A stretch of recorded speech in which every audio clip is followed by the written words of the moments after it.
No. Okay, I'm just wondering where, that's too bad. I was just gonna congratulate Liz for great minutes. Oh, well, I'll pass that along. what's that in the minutes, right? And Julia, is Julia here?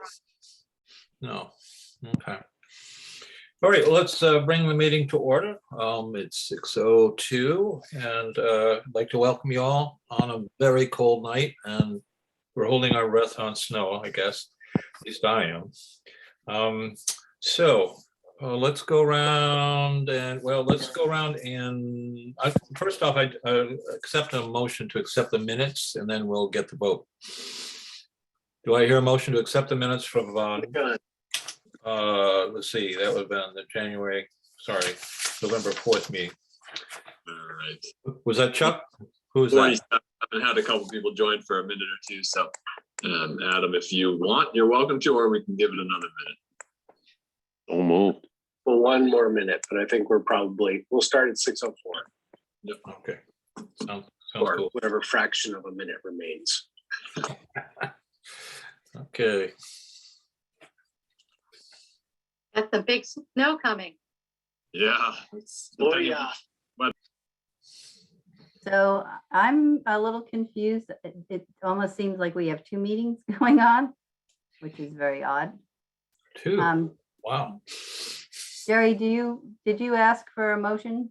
Did somebody? I did, but it was a little delayed, so I'm going to ask again. Can I have a motion to accept the minutes for the Thursday, November 4th meeting? Anybody? And who would that be? That was Charlie. Charlie made the motion. Do I hear a second? I'll second. Mary Beth Chichester. Thank you, Mary Beth. So let's go around and do our introductions and the vote. The vote would be to accept the minutes. Jerry, aye. John? John? Can you accept the minutes? Sorry, I was muted. Are you speaking to me? The minutes of the planning board meeting? Yes, sure. That's a yay. Okay, Jennifer? Yes. Good. Is it Martin? No. Mr. Holberman. Oh, he is, let's see. Okay. Michael is one of the guest speakers, so Yeah, he's we presenting. have two Buckland Planning Board members, so probably only one of them should vote. All right, we'll choose that between you. So Steve? All right. Kathy? Sorry, am I saying something? Yes. Okay, thumbs up, you accept. Mary Beth? Aye. Good. Emily? I abstain. I was absent.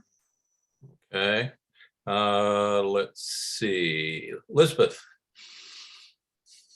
Aye from Elizabeth. Chuck? Aye. Thank you. Jane? Aye. Thank you. Charlie? Aye, at large Greenfield. Good. Alec? Alec, aye. And Dana? Yes. Thank you. And Phil? You there, Phil? Yes, sorry. Yes. That's okay. Phil Pless, Ashfield at large. Thank you. All right, Anne Mary?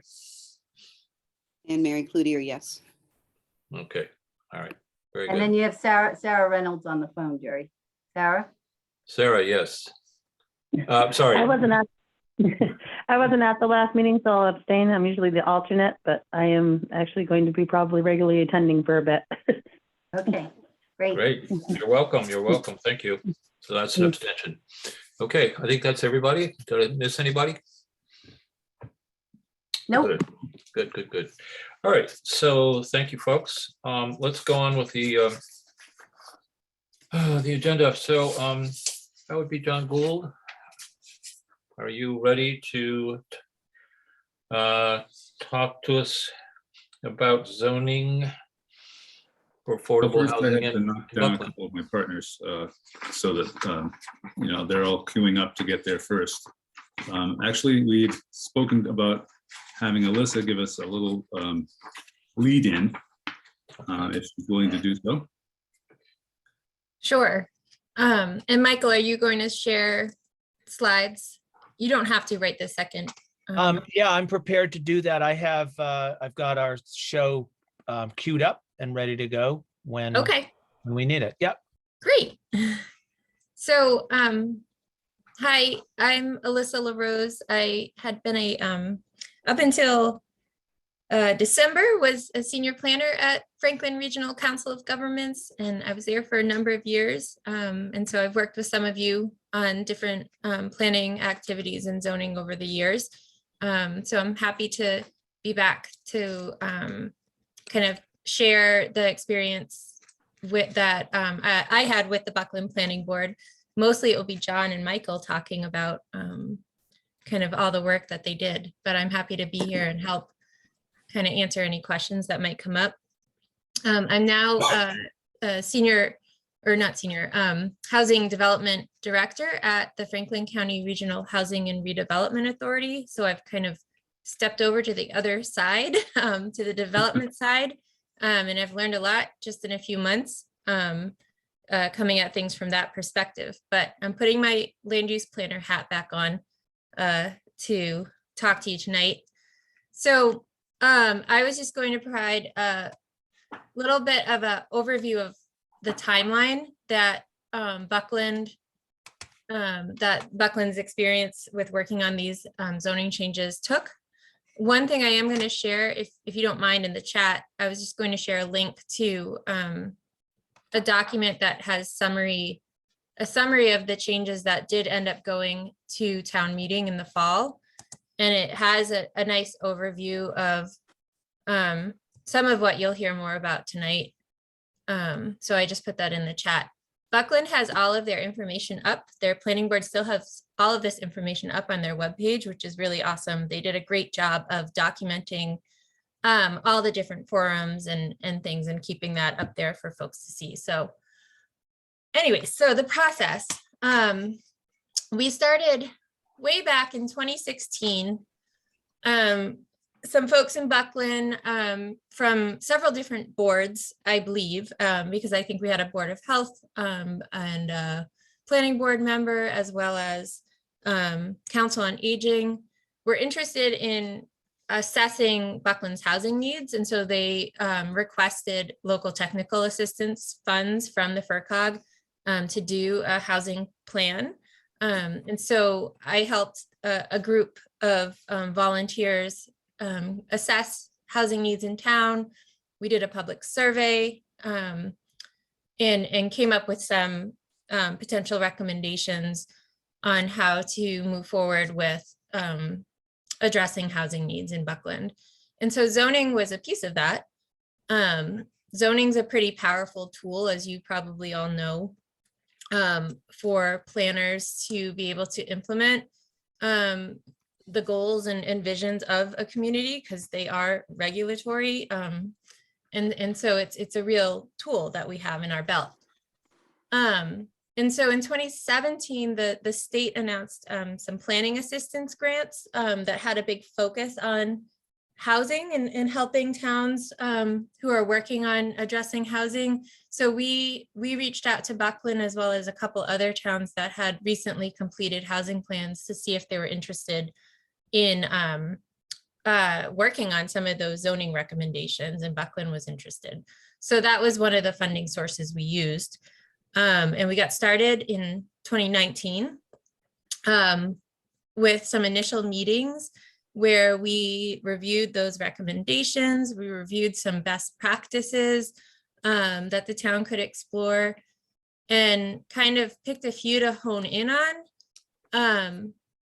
And you'll see through this presentation that John and Michael are going to show that we had two public forums, one in October of 2019 and then one in December of 2020, a big gap there because of COVID. And so we did take a break for a while everyone was kind of figuring out how to regroup and move forward.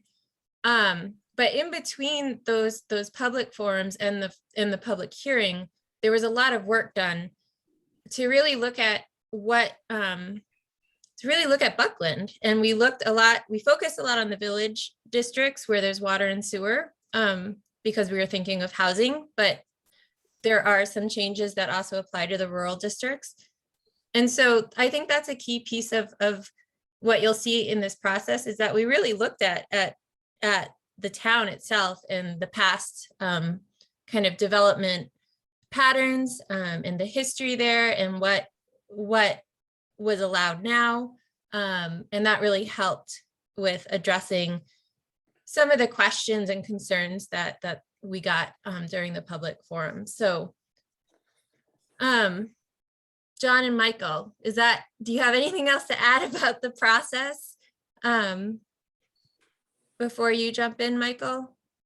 Well, I think when we jump in, we will kind of just go over the process. So there's nothing I have to add in an introductory way. John, anything you want to say before we, because what I'll do is I'll screen share that document that we presented at our forum, and we'll just talk through those slides. John, is there anything you want to put in before we start looking at the document?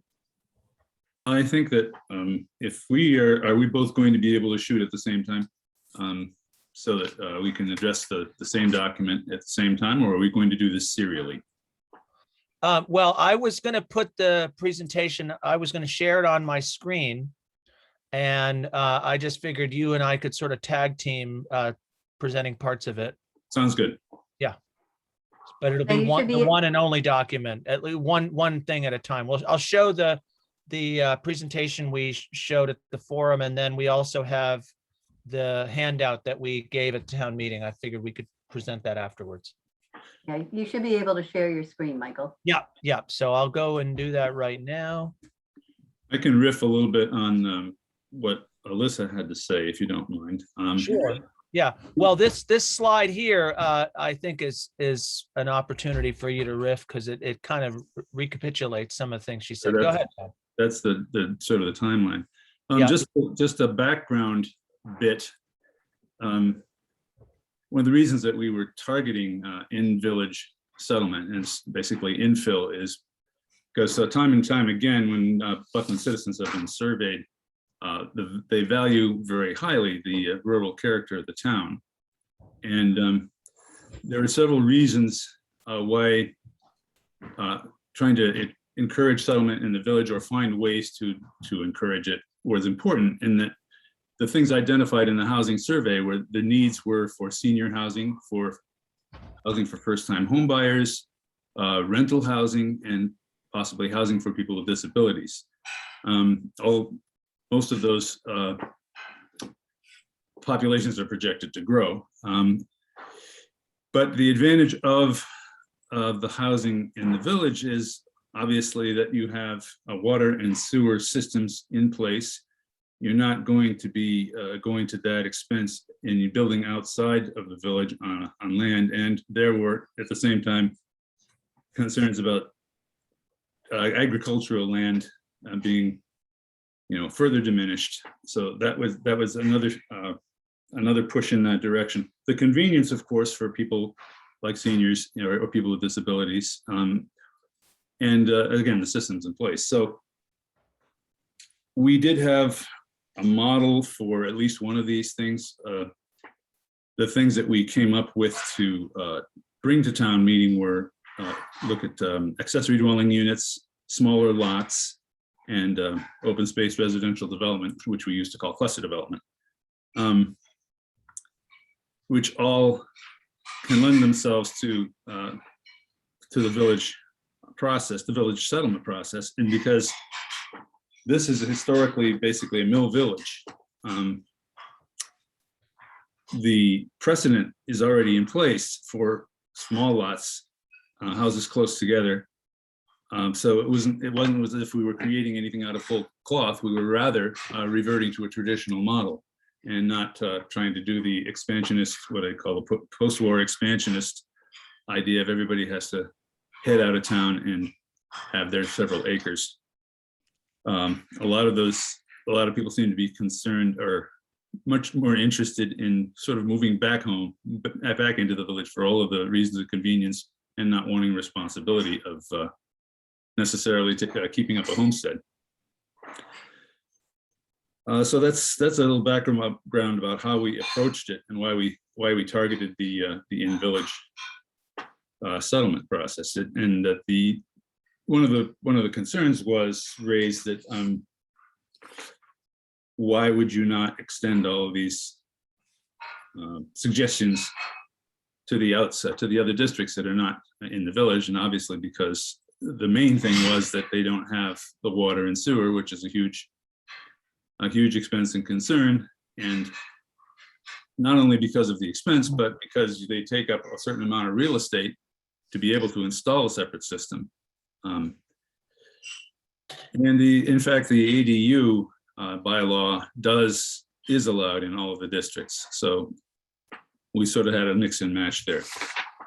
If I could just add really quickly, John, to what John is saying, it also is the case that the Buckland Planning Board had put through a cluster development bylaw that applied in rural residential several years ago. So we already had a cluster development bylaw for the wider town. It was already in existence. So the focus, as John is saying, for these new bylaws was the village district, partly because we'd already addressed something like that outside the village. A quick question. You mentioned this earlier activity. You aren't referring to the backlot bylaw. No, that's farther back in the midst of time. It definitely was. It's like in the 90s. Yeah.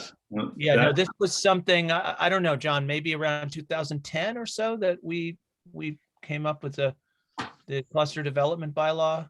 I'm not sure of the date, but we actually have two different versions of it. One was a residential cluster development, and one was a cluster development for commercial purposes. Just to see if we could broaden out the scope of, or broaden the appeal of trying to use that model of development.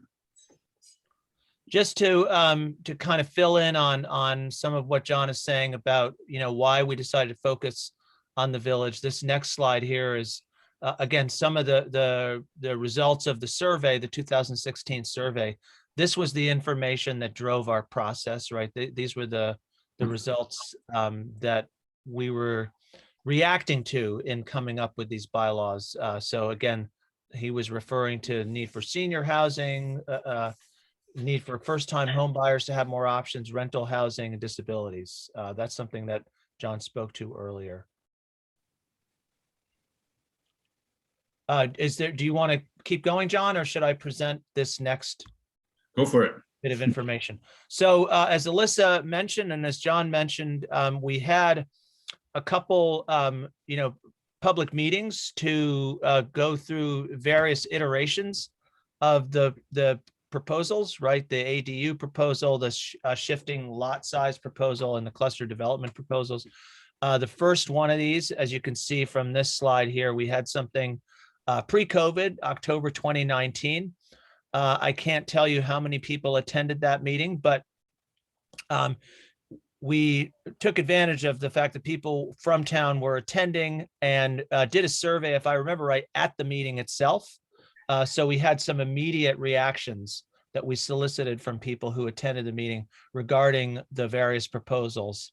And that's been the case, and I'm sure it's true for those of you who are on planning boards in other towns, that you have to constantly keep your ear to the ground, and these public meetings are one way of doing it. So you can see here a couple of the flyers that Alyssa created for us to gather input from people in town. We also reached out to newspapers when we could, and so we have this article that came out in the Recorder a while back that recounted the events at that October 19th, 2019 meeting. Some of the feedback we got. People had a lot of questions for us.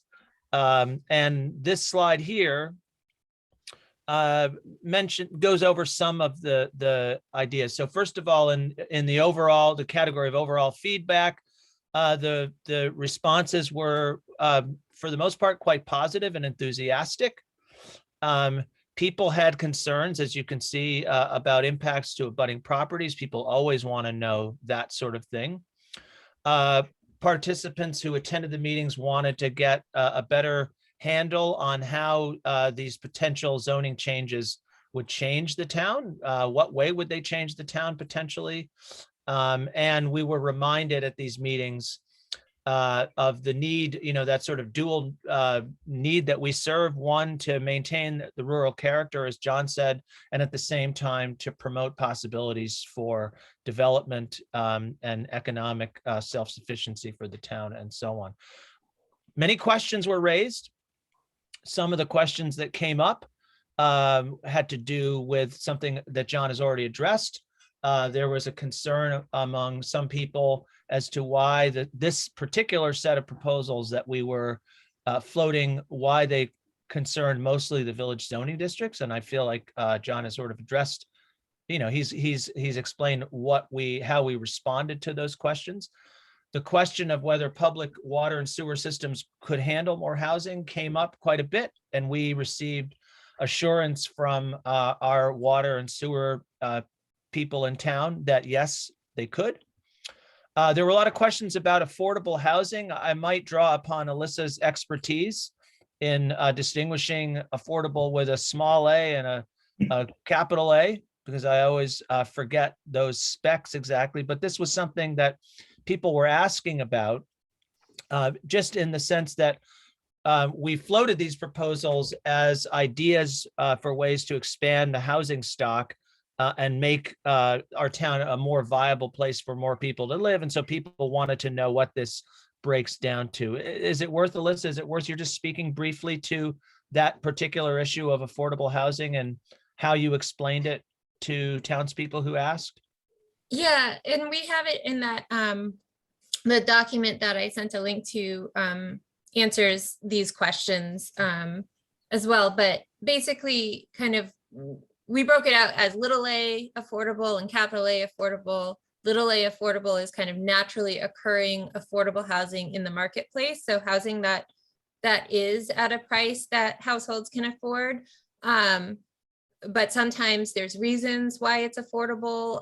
It might not be in the best condition or not in a great location. And also what we're seeing right now is there's just not enough naturally occurring affordable housing out there because prices really have gone up. There's a lack of supply. So the capital A affordable, which was supported by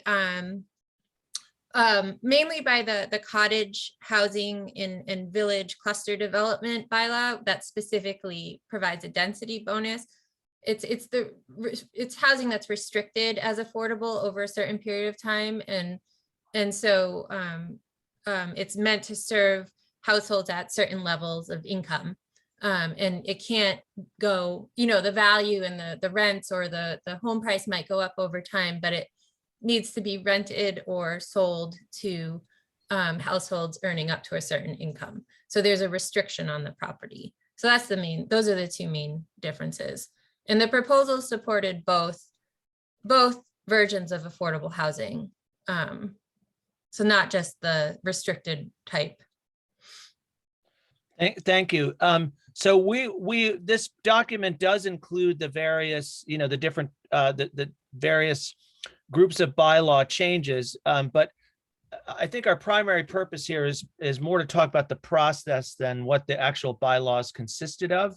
Again, this document is available on the town website. So if you're interested in, okay, what does an ADU bylaw look like? You can certainly look at that, and we can sort of pass through that description on this document. But our primary goal, I think, tonight is just to talk about how we presented these bylaws to the town and how we went about hammering away at them to a point where the town was quite enthusiastic about adopting them at our town meeting this past fall. John, I'll go to the next slide, and maybe you want to speak to this, or if you want me to go to the next slide, you can just tell me where you want me to scroll to. Well, I think these are goals, laudable goals and some that they have not much to do with the struggle in the trenches, if you want to put it that way. Okay. I'd like to talk a little bit about some of the factors that influence the process. And obviously the elephant in the room was COVID. It took about a year out of our process almost, I think. And in the end, of course, as everybody knows, you all have to try to figure out which way you're going to run your meeting and how do you do public input. In the end, we did do a virtual forum, which was just as successful, I think, as the in-person, but it was worrisome trying to figure that out. But on the other side of the ledger, along came housing choice legislation in 2020, which is your next slide. And that was very nice of them to tailor their legislation to our bylaw efforts. In that all of the things that we were considering were actually affected by this legislation. As of right, accessory dwelling units and detached would be allowed, smaller lots allowed, or at least these things are encouraged, I should say, and open space residential development by right. So all of this stuff, if it was a big worry about whether we were going to get it passed or not, some of that was alleviated because now it was just going to be a simple majority instead of biting our nails over the 2/3.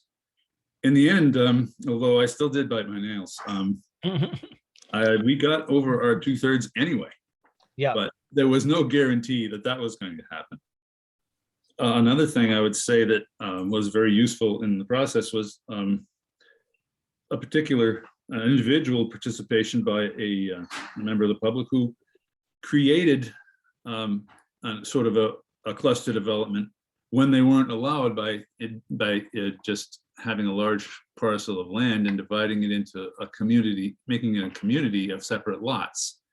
So he was happy to volunteer and speak favorably about the idea and volunteer people to come and discuss and look at how they had managed to set up that community. But I think that was very useful, I think, in persuading some people or in making it a little bit less obscure or intimidating, and that we had a model and a very positive representation of what that could be. Quite a bit less, much less abstract that way. And I'll just break in here that this particular resident in, allowing us to consider what he and his family had done a few years back also brought, it kind of introduces the issue. And here's an area where one of many areas where Alyssa was indispensable. I'll see if I can scroll to in our publicity. People wanted to know what these things would look like what will it look like if we add ADUs? And so Alyssa prepared slides like this one here for the ADUs that, offer sort of sketched out plans like this, but also extended to photographs, including photographs of non-existent things. All right. So for instance, on this slide that presents ADUs, the visualizations, the photograph of the red house at the top there, the one on the left is the actual place, and the one on the right is the actual place with the imposed image of a non-existent ADU attached to it. So people in town who are familiar with this house on North Street could drive by that place and then look at a picture of what a place like that would look like with an ADU attached to it. So we were able to present familiar landscapes and familiar landmarks in the town very carefully, by the way. So we only featured houses where the presenters were among the people who actually dwell in these houses. We only featured houses where we had permission to do so, but then we could project images of what these places would look like if you added the ADU in this instance. And we have some others for the other bylaws as well, but I'll leave off there in case John or Alyssa wants to jump in at this point. Well, Yeah, I would just say I can't take credit for doing the visualizations. That was Helena Farrell, who was a land use planner at the time. But I think that this was in response to early concerns from the first forum about, well, what would this look like in Buckland? And so that was what we worked on as a response to that concern. I'd just like to second Michael's remark that and even though you're handing off credit to someone else, that Alyssa's help in this process was really amazing and very useful. And I'll also say that has been the planning board's experience with FERCog in general over the years. And I can't imagine us pulling this kind of weight on our own. And just Oh, no, we wouldn't be. I'll scroll ahead to some of the other visualizations as well, just so people can get an idea. Let's see, we'll go to. Yeah, Michael, I thought maybe the talking about this reducing the lot sizes, I thought that the process that we went through with that was really interesting and fun for me. Okay, well, why don't you talk about that? Yeah, so that came out of so in the housing plan, we had assessed the village residential districts to see if the current dimensional requirements kind of fit with the goals of the town. And right now, or not right now, but previously, the lot sizes were a minimum of 20,000 square feet with 100 feet of frontage. And what we found from just doing like a GIS analysis of the district as a whole was that left about half of the lots as non-conforming. And so the current zoning, wasn't really supporting the type of development that had happened in the village in the past.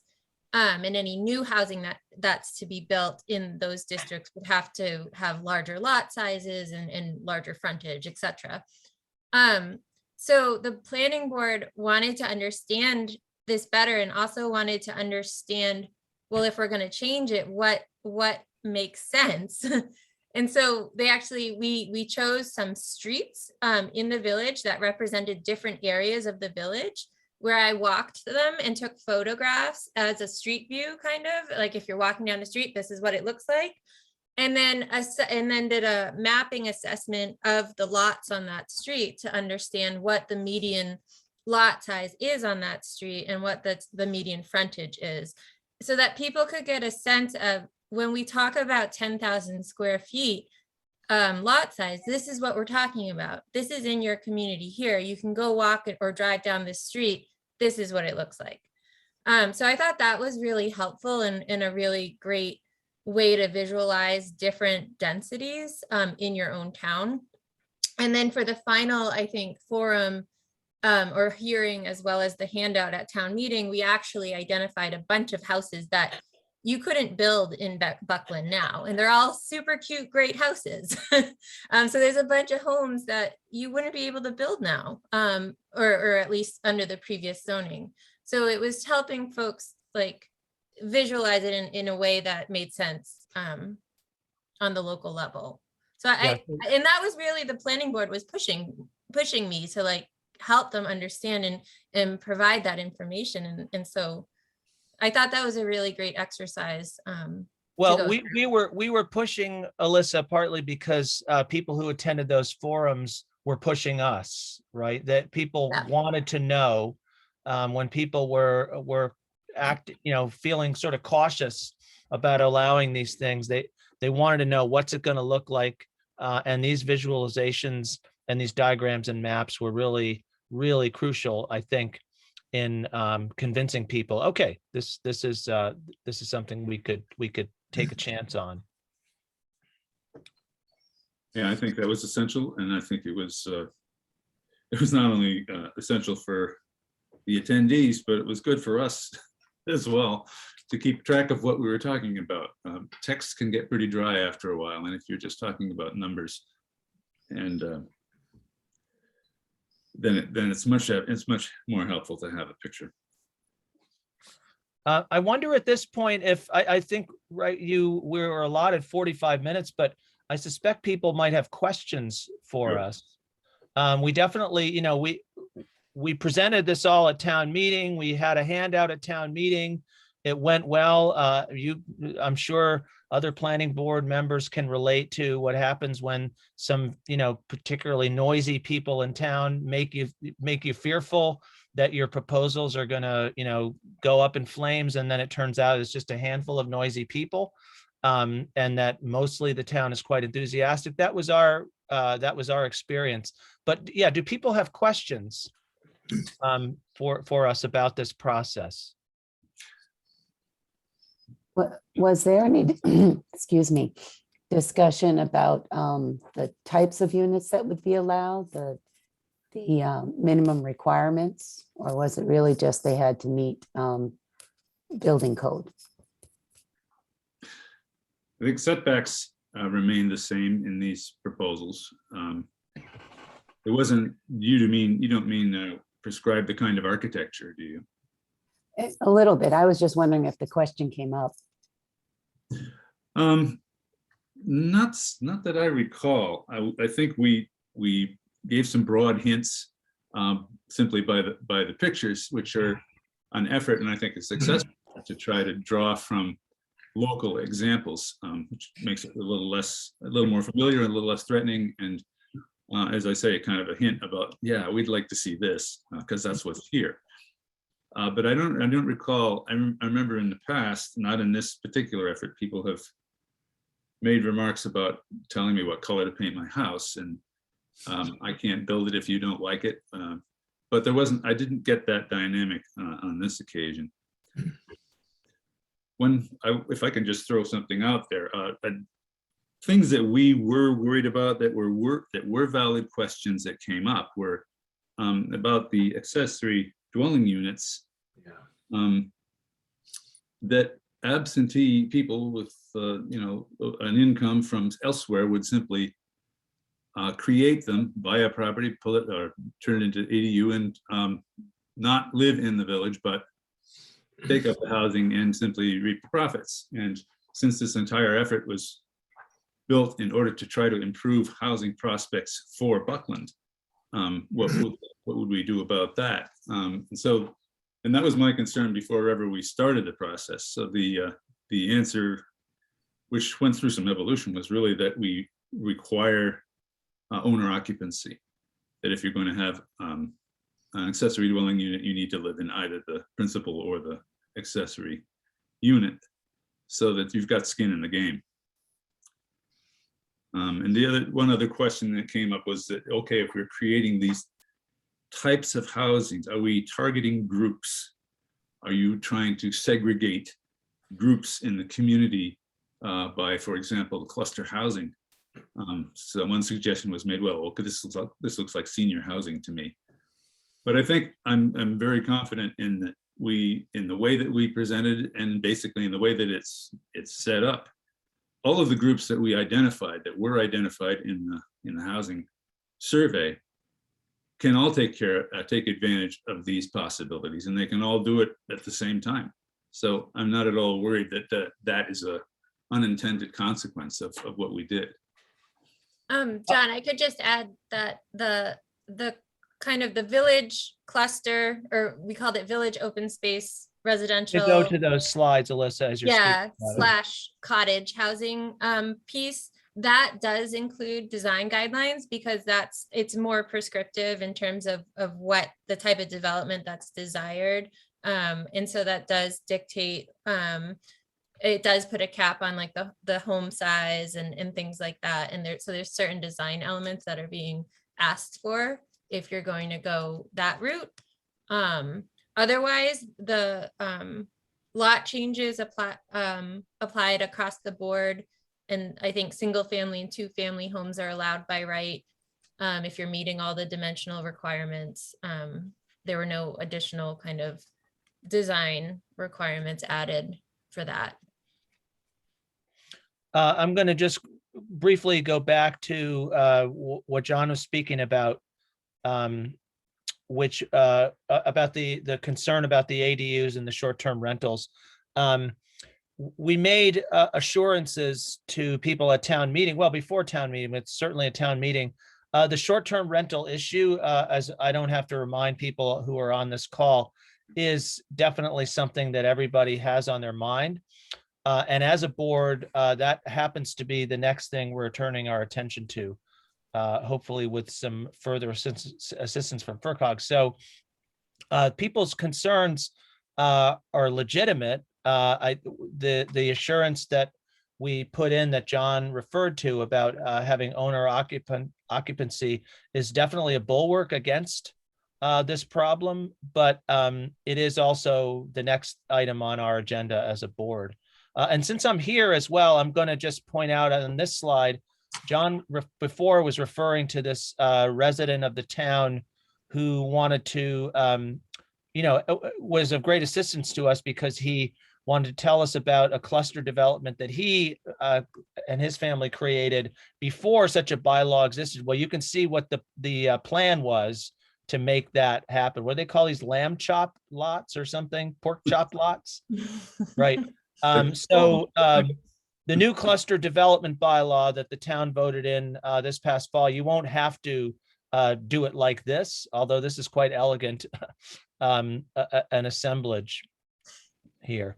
Are there other questions? I think we're running out of time. I want to make sure people have a chance to ask questions. I just wanted to make a comment that in Sunderland, we also worked closely with Alyssa on an accessory dwelling unit bylaw. And unfortunately, when I presented it, we also had the requirement that the unit be owner occupied. But when I presented it as a mother-in-law apartment. And the question from the floor came, can an unrelated person live in it? And when I responded yes, it was like, oh, the planning board's trying to pull something off on us. And there was that, thing that you never want to happen at a town meeting. And we were not successful. I'm so sorry to hear that. That's the stuff of planning board nightmares. Yeah, right. Yeah. How these ideas circulate and how the rapidity with which misinformation and misapprehensions circulate it's astounding. And I don't know. I think we were lucky, I guess, is what it comes to. It was also definitely it eased our minds knowing that we only needed a simple majority to get these things through. As John said, we actually had much more than a simple majority. I just saw a hand up. That's me, Kathy. I just wondered if we could get a copy of these slides. Absolutely. What I'll do is I'll send this document and our town meeting handout. I'll send it to Peggy. They're on the town website. You can find them there. But if you wouldn't mind sending them to me, Michael, because then I can just email them out to planning board members. I'll pass them on to Peggy, and then she can pass them on. That would be great. Thank you. Yeah, sure. I have a couple. I'd like to ask a couple questions. Is that okay? Please.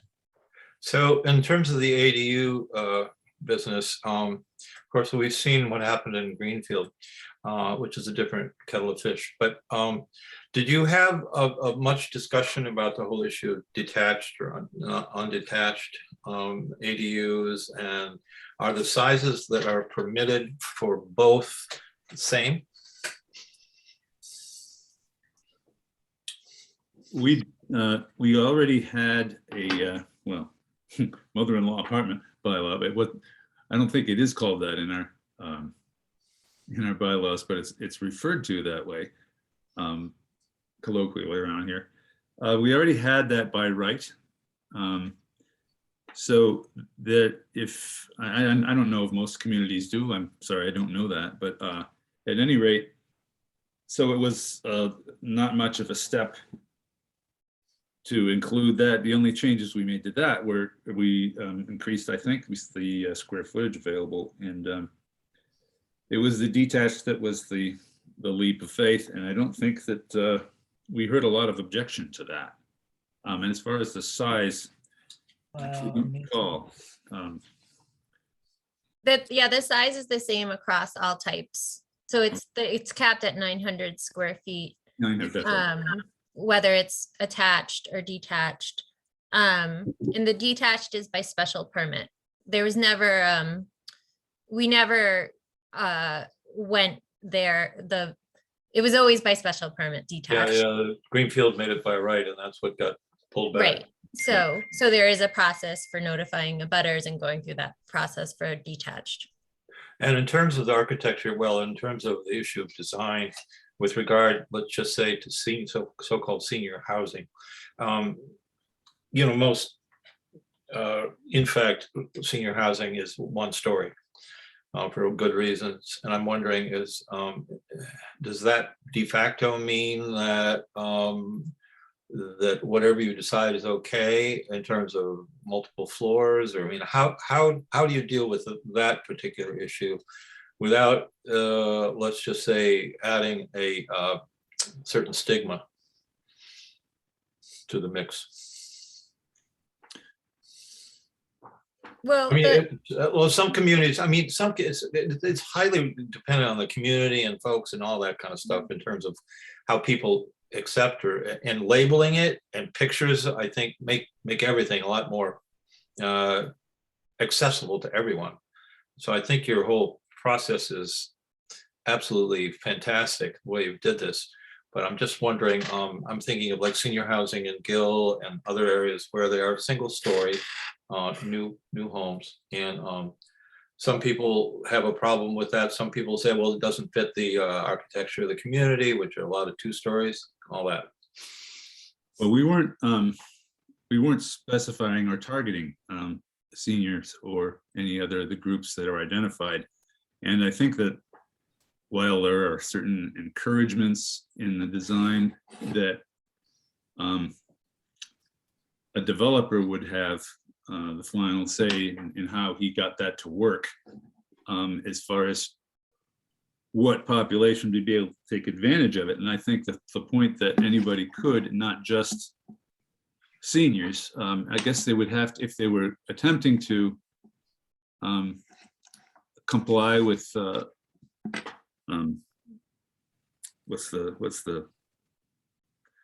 well, if they're attempting to build for seniors, I assume that as a developer, you're trying to reach a mix in the community, you would provide certain units that had the attractions and the facilities necessary. But we certainly weren't pointing in that direction. That would be what a developer or a builder identified as most useful to them or most saleable in the community. Yeah, I think, John, the one area that we addressed, like, again, design, was in the cluster / cottage housing. And there are some guidelines there relating to things like placing of garages. So the garage has to be set back at least 10 feet from kind of the principal structure. It can't be like the primary thing you see when you're going down the street is the garage, things like that. And then for the cottage housing, there is like a footprint maximum, but we allowed for a somewhat larger footprint if it's a single story structure, to make sure we weren't making it difficult to create small homes for seniors, with the, understanding that seniors would likely be wanting a single story structure. So I think we had it as like maybe 1,200 square feet for a single story like cottage. So those are the 2 parts that would I asked that question. What you're talking to. I asked the question because at the beginning of your presentation, you talked about the aging of the population and how, it's going to 2.5 times as many older folks in 35 years, et cetera. And how do you address that in terms of upfront, plan and build, or at least encourage building to meet those needs? And so what you're saying, it seems to me, do I have it right, that you really didn't specifically focus on that as a separate issue? It was all sort of mixed together. That's exactly right. That's exactly right. Yeah, it was the concern for senior housing was no more of a priority than the concern for young families buying affordable Yeah. houses. It It was was all also by- all mixed. It was by design that we did not specifically target a group because of stigma. Yeah. And in fact, we would get possible negative reactions to our proposals because people think, oh, you want to cram us in a little row of boxes. And Yep. no, really, we came up with a couple, they're not on these slides, but we modeled local spots that could be the cottage development in particular, simply because they are certainly suitable for seniors because they're walkable and they're oriented in the cottage development. They're oriented towards facing a green in the center and so on. So it's more of a small community kind of thing, which is This is a visualization in a different town, and I think this is the visualization that we created for right. Buckland. Those of you who are familiar with where the police department in Buckland is, that's the building on the lower left here. And then on the right-hand side, whoosh, the police department is gone, and instead you have a cluster development right there. What happened to the police station? In fact, one of the points of confusion, I forget if it was at the forum or the town meeting, somebody thought we were actually trying to get rid of the police Of course. and put houses there instead. But no, it's just a trick of the eye. I So guess Dick- we're out of time. Is there Peggy? Do you Yeah, want? I think you're at time, Yeah. so I don't know if there's one last pressing question. Otherwise, we should probably wrap it up and. Yep. So All right. anybody else have a question they want to jump on real quickly? All right. I'll send those documents to you, Peggy, in just a moment, and then everybody can have access to them. Great. Or if Thank not, you so much. Buckland website. Yeah. Thank you Thank for you. a Thank really you. wonderful presentation, folks. Yeah. All the circles and arrows and pictures and all that good stuff is, it really gives us an idea real quickly of what you've accomplished, and I congratulate you. Thank you. Thanks, Alyssa. Thank you. Thanks, John. Thanks, Michael. Thanks, Bye. Alyssa. Take care, everyone. Okay. Real good. So what's the next item is, I believe it's Ms. Mulaney, and it's all yours, Maureen. Okay, let's see if I get this.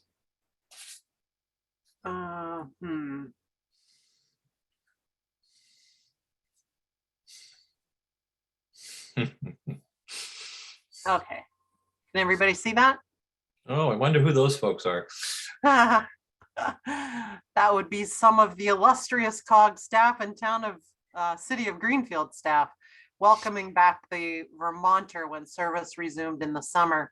I'm going to give you two updates this evening. I'm going to give you a passenger rail update, and then I'm just going to quickly update you on projects in the transportation improvement program forthcoming, so you're just aware of what kind of construction will be going on in Franklin County over the next few years. And then I'm going to turn it over to Lori Scarborough, our transportation planning engineer, and she's going to give a quick run through of the rural road guide that that she put together last year to help municipalities. So as far as passenger rail goes, just some of this is going to be a refresher because I was looking back. I haven't been here to talk to you all since June of 2020. So it's been quite a while. We do have north-south passenger rail service back to the region. As you know, we have the Valley Flyer, which runs 4 trains a day, and the Vermonter, which runs 2 trains a day. Makes it possible to go from Greenfield to New York City and back in the same day, which is huge. The pilot of the Valley Flyer started on August 30th, 2019. It was supposed to be a 2-year pilot with certain metrics that needed to be reached.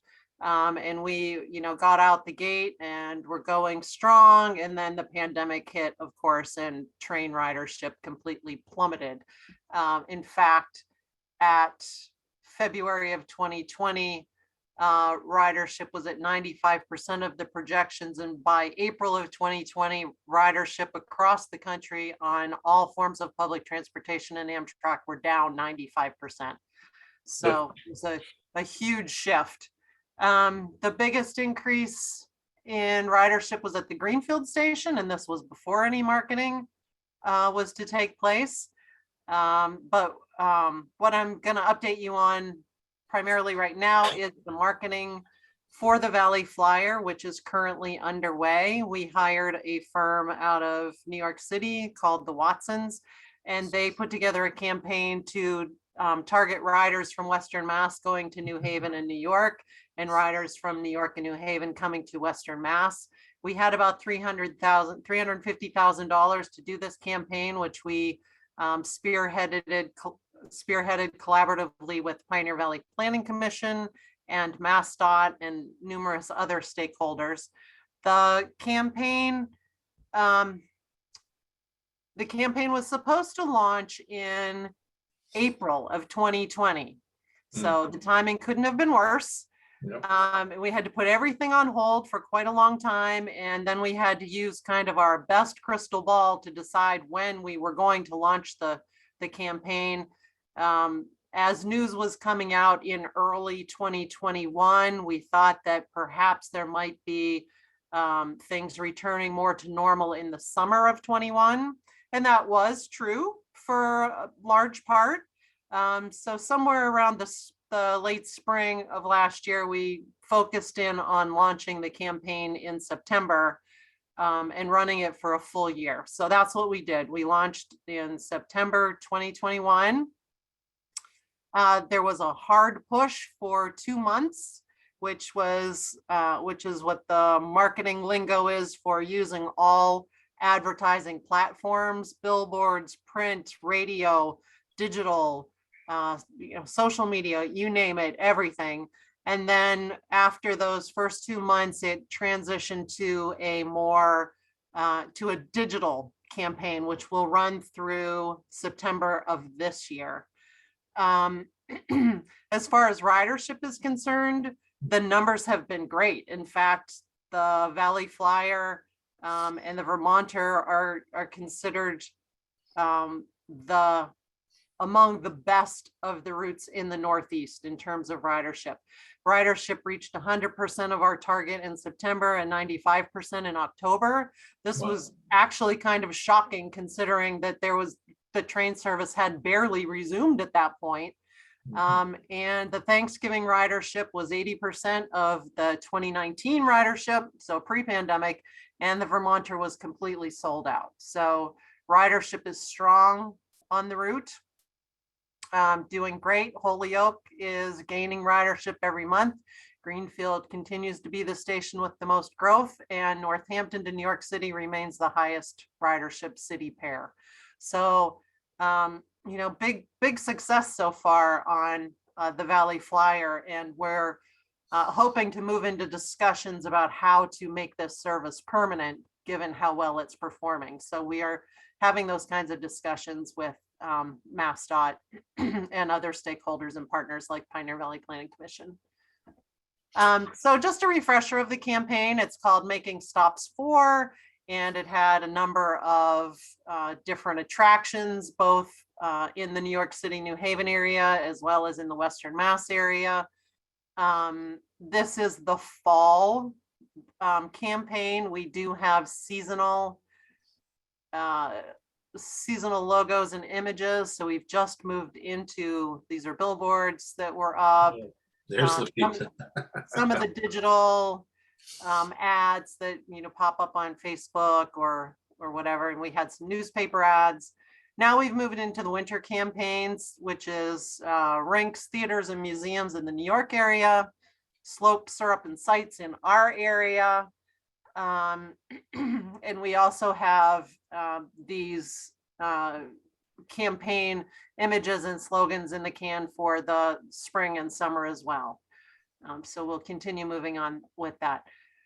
As I mentioned, there was the hard push for September and October. Then we moved into digital. We have the marketing consultants, the Watsons, are monitoring the campaign and are able to look at all kinds of metrics that we are not able to look at because they're proprietary, but the Watsons have a non-disclosure agreement with Amtrak, which allows them to make adjustments as they see how the campaign is performing.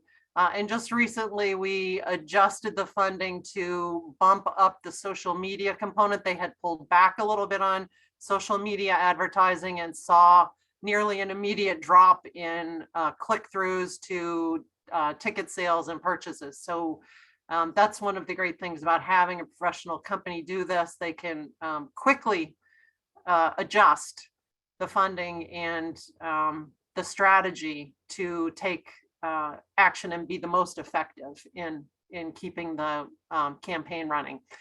And finally, the COG has recently, just last week, submitted a grant to the Massachusetts Office of Travel and Tourism for some additional funding to continue the marketing campaign. We're hopeful that that will be received positively. Some of the initial funding that we had for this current campaign that we're running was from Mott.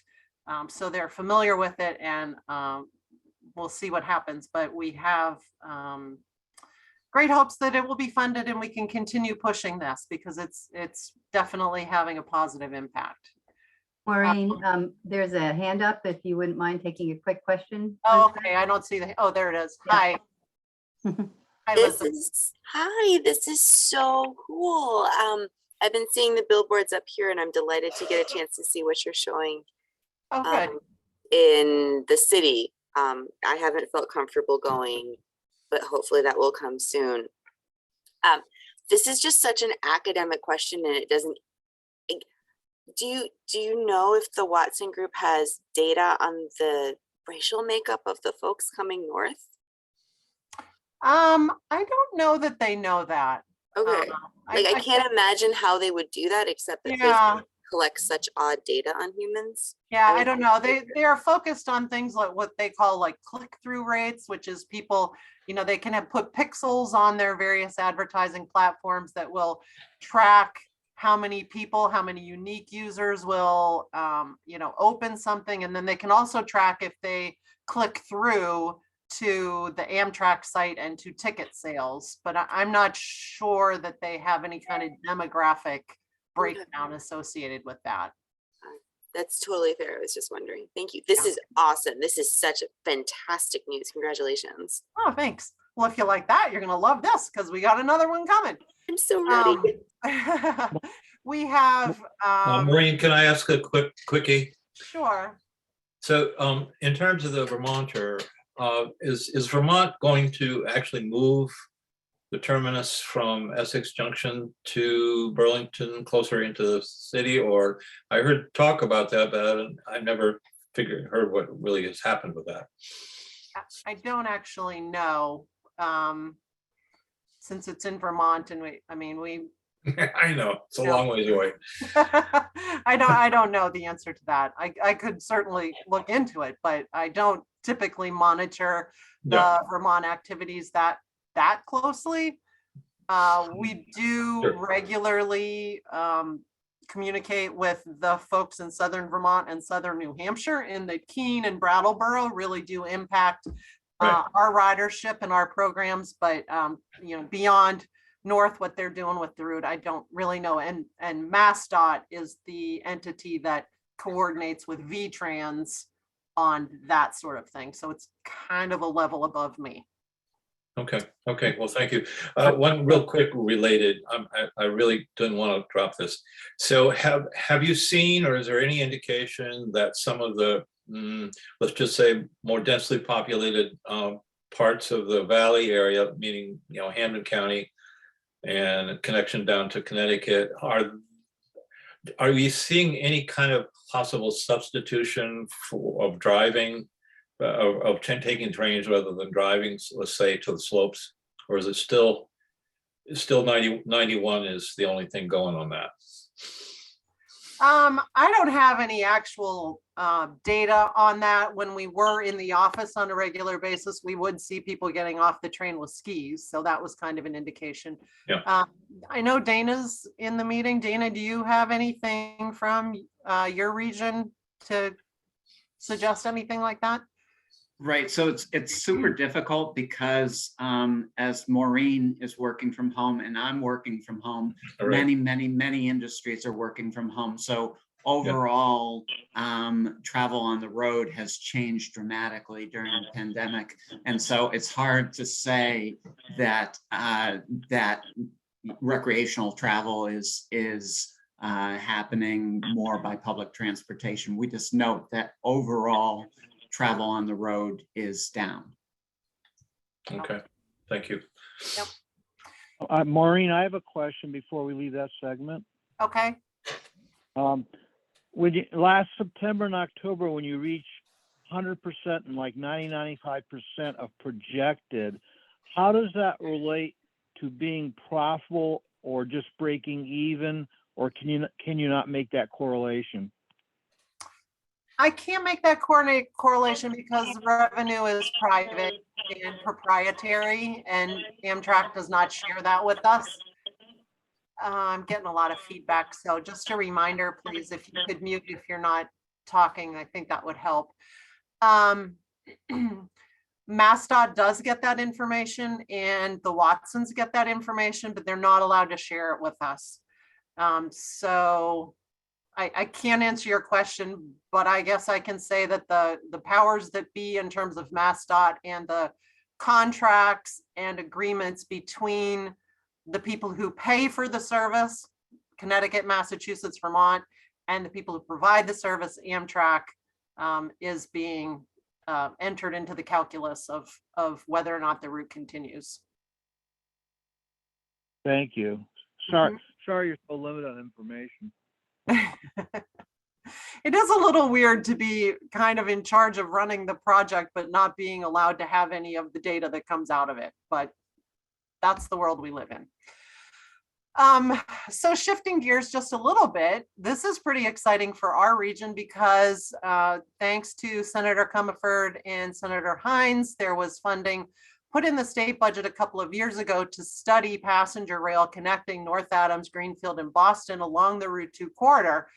And that study kicked off in December of 21, so just a month ago, with Massdot in the lead. They've hired a consultant to look at all the various factors of alternatives and costs and what kind of infrastructure improvements would be required, etc. The project does have its own website, which I've put up here. The Northern Tier Passenger Rail Study. It's maintained by Massdot on the mass.gov website, and that's where you can see a recording of the meeting, the kickoff meeting that happened in December. You can also look at any of the study documents as they come out and are reviewed and finalized. There is a stakeholder group and advisory committee of which Linda Dunleavy, our executive director, is a member, as is Kim Robinson. Oh no, I don't think Kim is from Pioneer Valley Planning Commission. It's the 3 northern RPAs that have regional planning agencies that have members on the advisory committee. So someone from the Berkshire Regional Planning, someone from the COG, and someone from the Massachusetts region, which is the Leominster, Fitchburg area. So stay tuned. We will be very, very involved in this project. And we're very excited to have the opportunity to start pushing rail from Greenfield to Boston, which I know many of you have expressed for years how exciting that would be. So I'm really honored and excited to be able to work on this project. Maureen, So any idea of the next meeting of this group? I do not, but it is on my list of things to do tomorrow, to touch base with the project manager and ask that very question. Thank you. Yeah. And so quickly, I just want to go through the Transportation Improvement Program. This is the listing of projects slated to receive federal money. It's usually a 5-year projection. And the milestone of a tip project is when it's advertised for construction. So once it's bid, it falls off of the tip and it goes into the construction mode. But until that time, we have a responsibility to review the projects, their status of design and readiness, and prioritize a limited amount of money. And we can't go over the amount of money that we have. It's called being financially constrained. We know what we're working with and we can't go beyond it. So just so you know what's on the docket for the next few years, federal fiscal year 2021 ended last September. So these are the projects that were advertised before last September and probably will be underway this spring. So in just a couple of months, activity will start in Buckland for the reconstruction of Conway Street, Summer Street, South Street. It's a 2-year project, and it was advertised last summer in August. Reconstruction of Wisdom Way in Greenfield was bid last July and should be getting underway this year. And reconstruction or replacement of the Shell Bridge, I should say, with a bike pedestrian bridge in Northfield was advertised on September 11th. So that project will get underway in this year as well.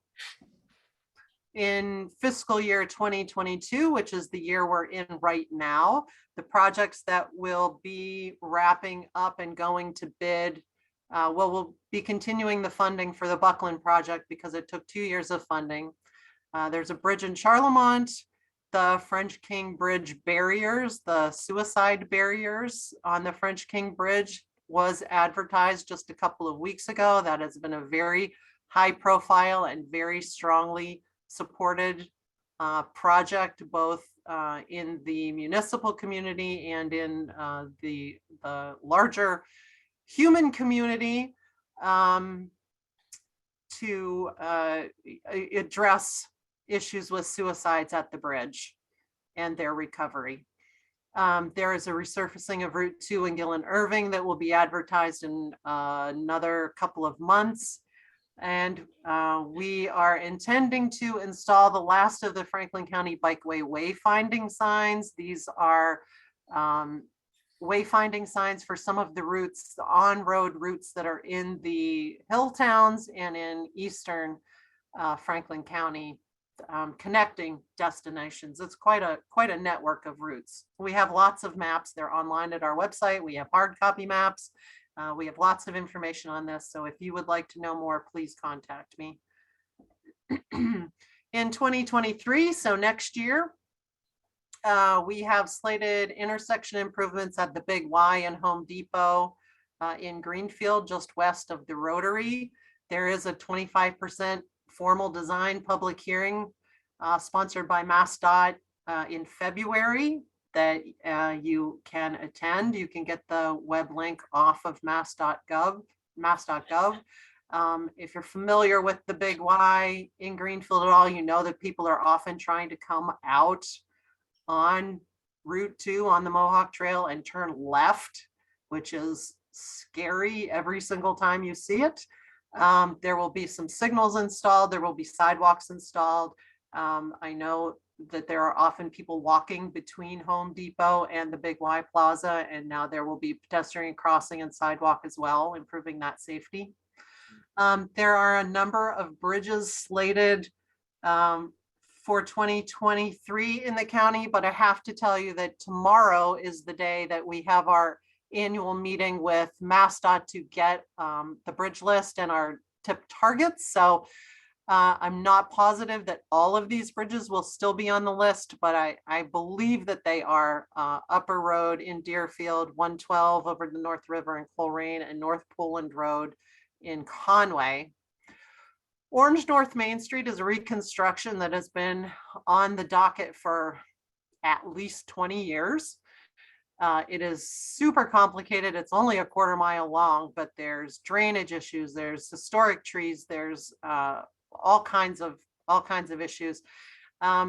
it is slated for funding in 23 and 24, and we're hoping that it stays on track for that, but just recently learned that there's been a significant cost increase, so it has to go back for another Massdot review to make sure that it's going to be approved to go forward. So I'm sure it will be. The town has invested a lot of money in design, but it's a formal process that they need to go through in order to keep it on track.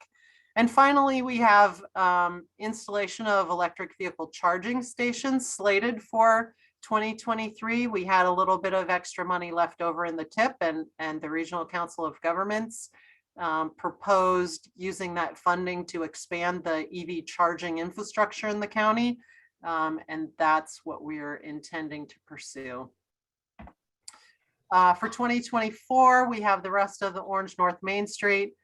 We have these 4 bridges, which again may shift, not sure. Also got word recently that there's 2 bridges in Montague that are being added to the list, the White Bridge and the 5th Street Bridge. So those will be factored in there somewhere. And then Irving resurfacing and related work on Route 2. And finally, for 25 and 26, we have rehabilitation of Haydenville Road in Whately. That's a 2-year, $14 million project that connects over to Williamsburg. So that's what the list of projects is looking at this point. We're just entering what we call tip season. We will be meeting with Massdot in 2 weeks to go over the list of projects and readiness, and we'll start bringing that to our transportation planning organization for review and prioritizing. So we should have an updated and accurate tip list by May. So unless there are any questions, that's my update on the tip. Does anybody have any questions they'd like to ask?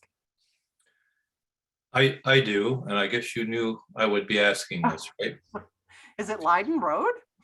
No, how could that be? I know. Well, you know, I remember going to the Complete Streets first forum maybe 3 or 4 years ago, whenever it was, and how that was prioritized along with the Turner's Falls Road. And I still don't understand how there's not been a fatality on that stretch of 9/10 of a mile with 2 blind curves at night, people with baby buckies. I mean, and they're in the street. And I know what happened in terms of the earmark that got unmarked, that Jim McGovern put in. So do you have anything on any attempt to resurrect that issue? I mean, there's a bigger social issue behind this, of course, and that is we're dealing with Leiden Woods. And you know, I don't need to describe what an outsider would, or many people would think, the reason this has never gotten funded. Because those folks who live out there, they live over there. Let's just leave them there. But and certainly bus service has been better than it was before, but it doesn't really work that well. And I'm just every now and then I'm crossing my fingers that nobody's going to get killed on that stretch of road.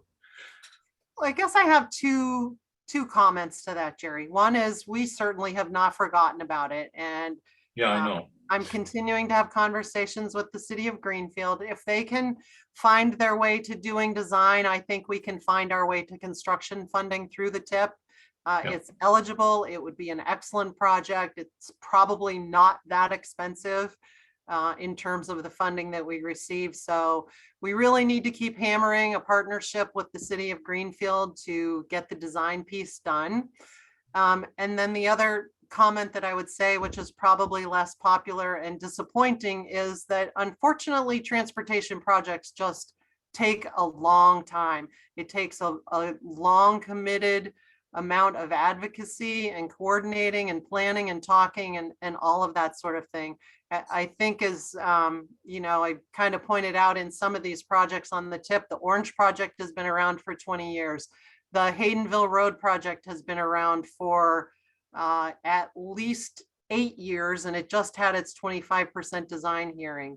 Yeah. And, you know, I can go on and on and on about Yeah. the projects that it's taken to get through there. But what I can assure you is that we understand the importance of it, both logistically and socially.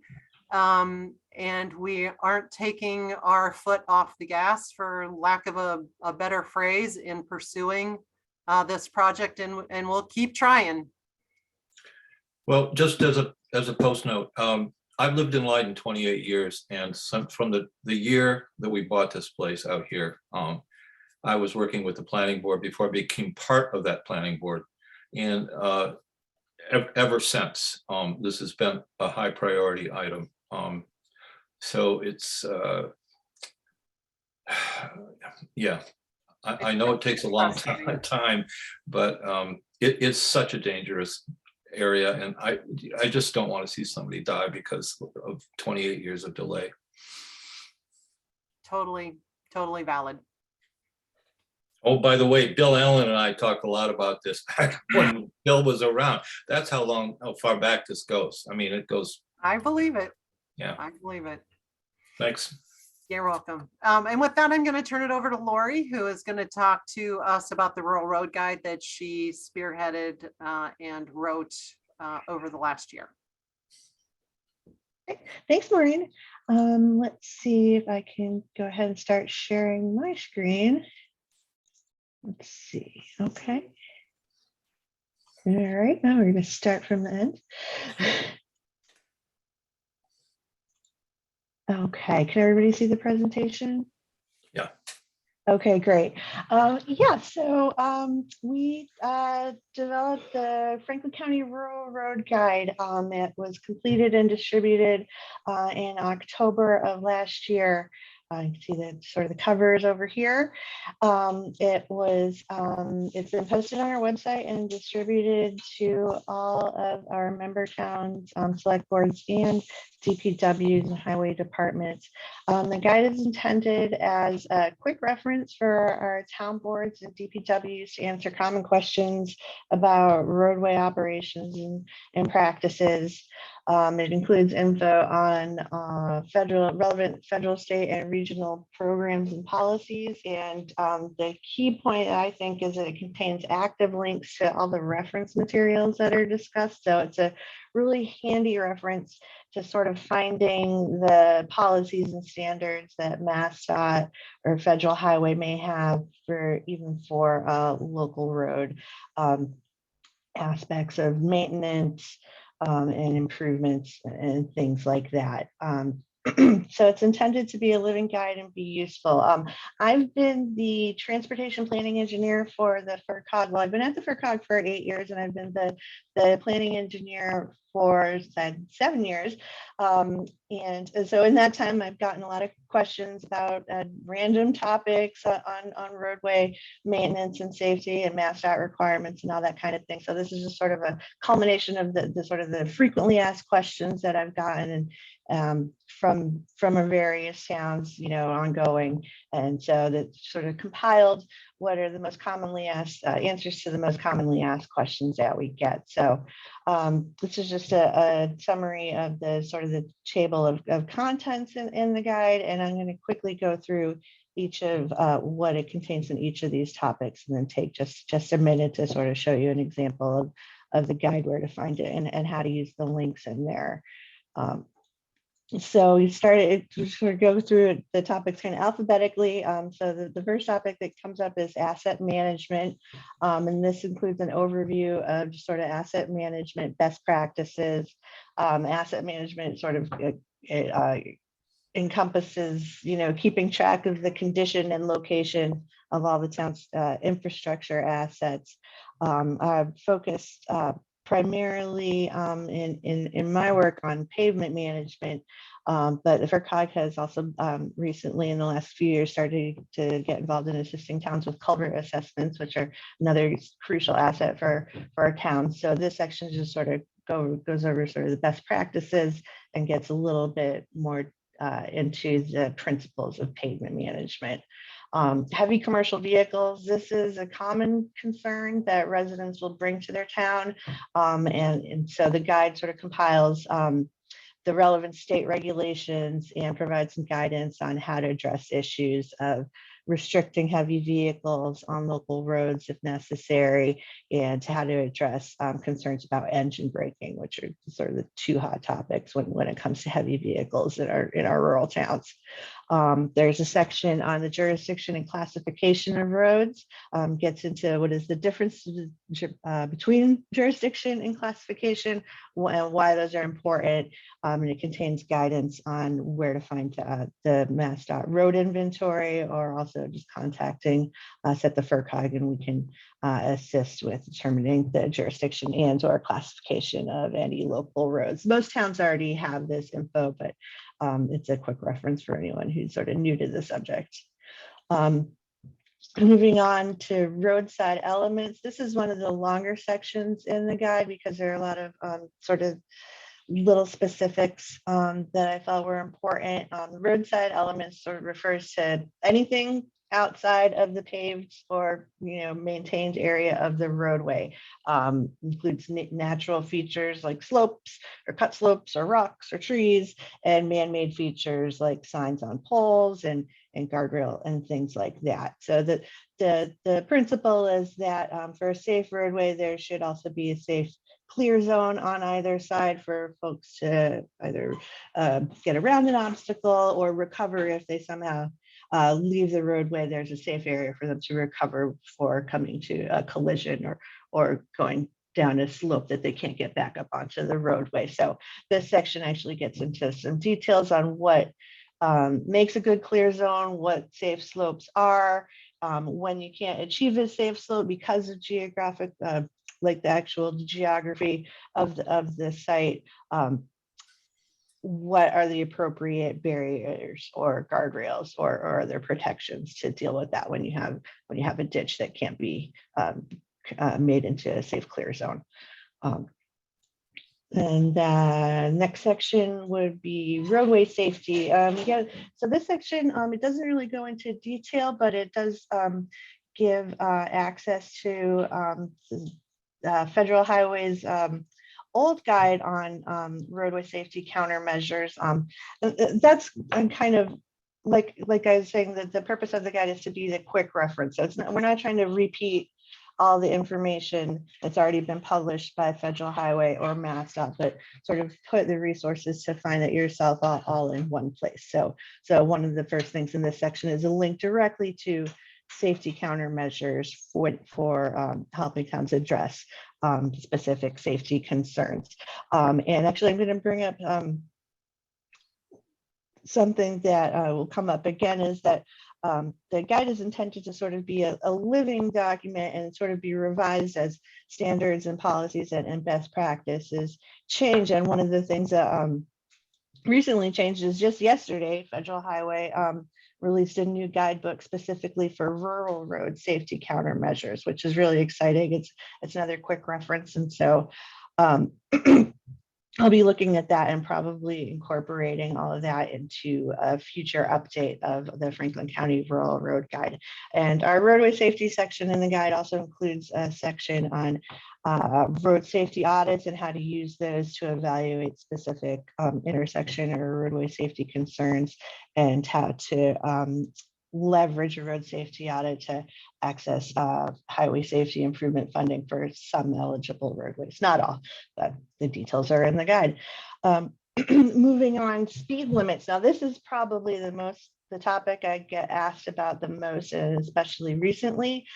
So there's a lot of details in this section about the types of speed limits that are possible in Massachusetts, details on how to establish special speed zones, and it's sort of in-depth discussion on the speed zoning process. That's Massdot's process for establishing a new or revising a speed limit. And this again is a section that is already due for an update. Massdot is actively working on improving speed management and safety, and they recently revised and updated their speed zoning manual, which is the manual that defines how to establish a new speed limit. So it'll be, again, that just was published, which is a wonderful thing. It's actually going to, I think, hopefully make it a little bit easier to implement safe speeds. So I'll be looking at that and definitely incorporating it into a future, the details into a future update of the guide. But the great thing about the hyperlinks, the internet links that are within the guide, means that it actually, if you look at the guide now and follow the links to the Massdot speed zoning manual, you'll go to the updated guide and not the old guide that's been replaced. So even though the complete document won't be revised probably until our next fiscal year, we're still able to sort of keep it up to date if you access it online through FERCog.org. Lori, could I just? Sure. Just before you run away from that slide. Yeah. So this is kind of an off the wall, oddball question, but so in terms of electric signs on, speed zone signs and stuff like that flash, has there been any work, or is there any possibility, or has anybody even dreamt about installing signs that would pick up folks who are using their cell phones or trying to deal with a distracted driving thing without violating everybody's sanctum, privacy and whatever. I mean, we've seen a lot of moving telephone poles for the last couple of years, and trees that jump out in the middle of the road. People, all these single car accidents, which is directly related to this issue. And I'm just wondering, is there any work on that or anything going on? I actually was just reading a little bit about that. The use of, you may have heard, they're not very common in Massachusetts, but speed enforcement cameras. So it combined with the sign, it's actually a camera that they use it to enforce the speed limit. So they'll take a picture, like they'll record you speeding, they'll take a picture and send you a ticket in the mail. So yeah, there is some discussion about using those cameras to also pick up if someone is on a cell phone. But as you say, there's issues with privacy and stuff like that. And I do need to learn a little bit more about the implementation of those speeding enforcement cameras in Massachusetts generally. I'm honestly not sure if they're allowed by law in Massachusetts, and they just haven't been adopted, or if they are allowed in Massachusetts at all. But when so I think with the technology for that gets better, there will probably be more of a push to use it for the purpose that you said, exactly, because what you're talking about is referred to as distracted driving. And it's, I think, like really the #2 cause of single vehicle accidents after intoxication. Single vehicle and multi-vehicle accidents. But yeah, and you'll hear oftentimes, I've spoken to police who say that since handheld devices have become popular in cars, they hear a lot more about, oh, I swerved to miss a deer or a raccoon, or people will attribute it to something else that may not be there when they show up. But so that's, yeah, definitely a big issue. Thanks. All right, so let's see. So next topic in our guide is stormwater management, and there's some really useful resources there about how to select stormwater best management practices, some tips on culvert sizing, and tips on maintenance of paved roads. This is another section with some excellent links to specific examples with photos and everything about what stormwater BMPs look like. Traffic control devices are actually a roadside element, but there's a little bit more to selecting and installing particular traffic control devices. Besides road signs, traffic control devices sort of refer to anything that gives drivers the message about what the regulations of that roadway are. So it's road signs, speed limit signs, stop signs, and the pavement markings. And so there are links to the manual on uniform traffic control devices standards for sign uniformity, which type of signs are appropriate, where and when, and then more details about intersection controls, how to select appropriate intersection controls, stop signs, yield signs, roundabouts, traffic signals, warrants for traffic signals. So that's all in the traffic control devices section. Now it brings us to traffic counting section. This is just sort of an overview of what types of traffic counts are out there, when they are needed, what types of traffic counts are needed to answer what types of questions, when they should be conducted, and how to request them. The answer is how to request them. Just let me know, and we can put you in the Franklin County traffic counting program. So that's a pretty brief section, and then we get to one of the most important sections of the guide, I think, which is a compilation of rural road resources. This excuse me, this is sort of a quick, but I hope comprehensive section about what local resources are available, including FERCOG programs, our regional programs and services, other funding that's available on a regional level, and then a lot relevant state programs and state grant programs and services that are relevant to transportation needs. And this is another section that will be sort of updating as often as possible, because particularly our state grant programs change quite often. But currently what's in there now are all the relevant Massdot funding programs, how to apply for those, links to the MassWorks One Stop for Growth site, and information about Bay State Roads. Bay State Roads is a training program run through UMass and funded by the state that provides some really great training resources for local DPWs and towns. And then the last section is not a glossary, but it's sort of a summary of all the links that were used throughout the previous sections of the Rural Road Guide, and it also contains contact information for us at the FERCOG and for your Massdot district liaisons. Franklin County towns are in either Massdot District 1 or 2, so there's a direct contact information for both of those there at the end of the guide.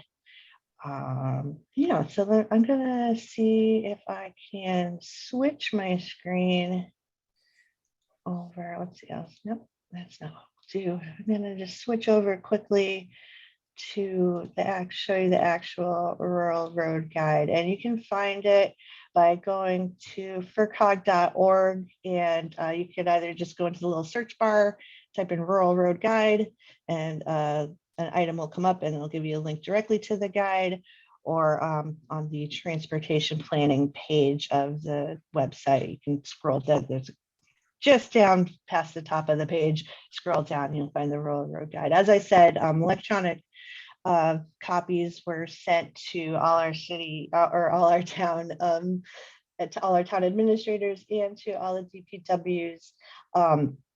Hard copies are available. I'd be glad to provide a hard copy. Several of our towns have requested them, but I think that the guide is best used digitally because of what I think, because of all the links that are in there. So I'm just gonna, oops, that's not it. Just quickly sort of demonstrate one page. This is the table of contents. So if we go down here to, yeah, so this is the speed limit section. So you can see on this page here, like we have a discussion of let me make this a little bit bigger. How lower speed limits are established in special safety zones, with the link directly to the Massachusetts legislation that established special speed zones.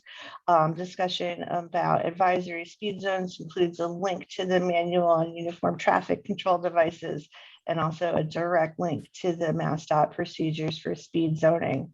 So if we click that, oh, actually, I don't know if this is going to work for y'all. Can you see that? It just brought us to the web page there.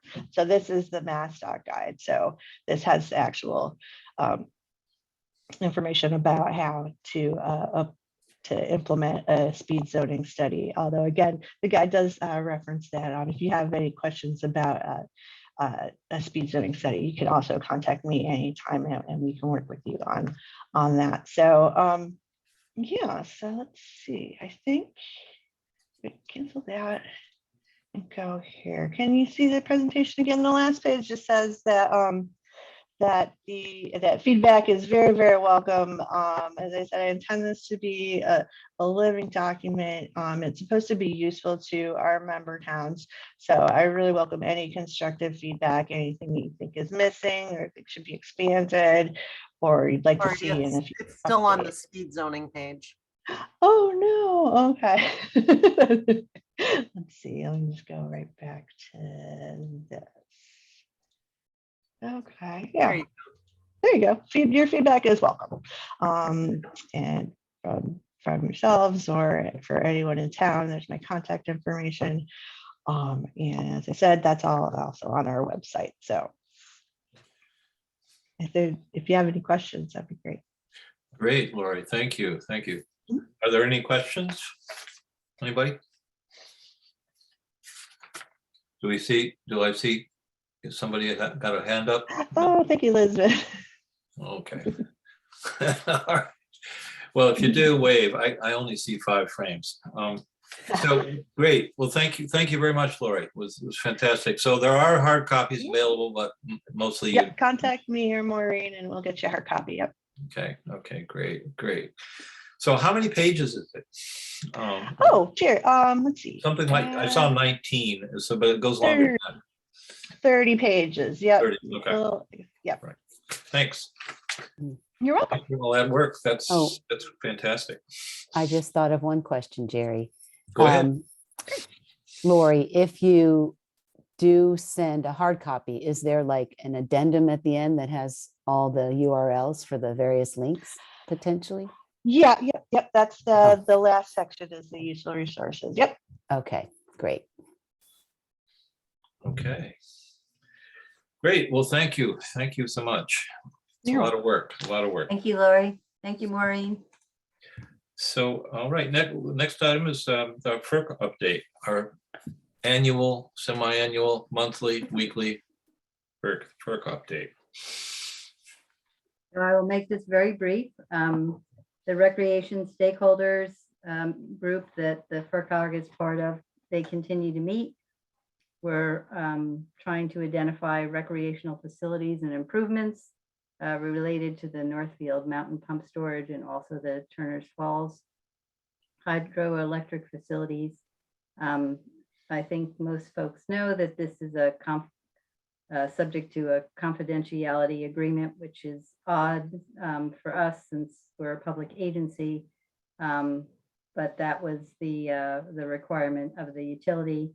And there are other stakeholder groups that are meeting on fisheries and flows. And eventually, at some point, if there's a consensus about the proposals that the utility is providing with our input, those proposals will become publicly available. So anyhow, long process. I think it's been 7 years we've been working on the relicensing of this particular facility. Is any of this information subject to a public records request? I mean, you say it wouldn't think so if it's all private, but I mean. I would need to find out what the process would be if there was a public records request. Yeah. I mean, if it isn't right up front, I mean, we could, somebody who cared could file such a request, but the cat's already out of the barn once the decisions are made. So it's kind of backwards. Yeah. All right. Anything else for folks? I just wanted to remind the executive committee of the planning board that their next meeting is on February 7th. And then our next full planning board meeting is on March 24th. So if you have specific requests for topics, please reach out to me or Jerry. Love to get folks' input if there's a pressing topic that you'd like to have addressed at future planning board meetings. I think Great. that's it. All right. Any other announcements? Anybody have? Jerry, I think at the last meeting, you might have wanted to know when the next small town housing working group was meeting. Yes, in fact, I just saw an email on that. 3:15. Oh, that's March 15th. That's one of an email I saw the other day. And I ended up on that, not necessarily by default. And so if it's something you're interested in joining, I would be happy to switch with you. Sure. There's, yeah, okay. Well, there's that, and there's also a brand new group that's just started by on the a warming shelter group, which is somewhat different, but it's also just emerged from, a lot of people being interested. And I think I'm confusing. Yeah, there is a date that was set. Yes, and did you have that for us? Pretty sure it's 3:15, March 15th. Okay. Right, I'll have to check on that. So Peggy, maybe we could, I'll try to get that information to you, and we could put that in an email that goes out. Sure. Okay. Thanks, Beth. Appreciate it. Okay.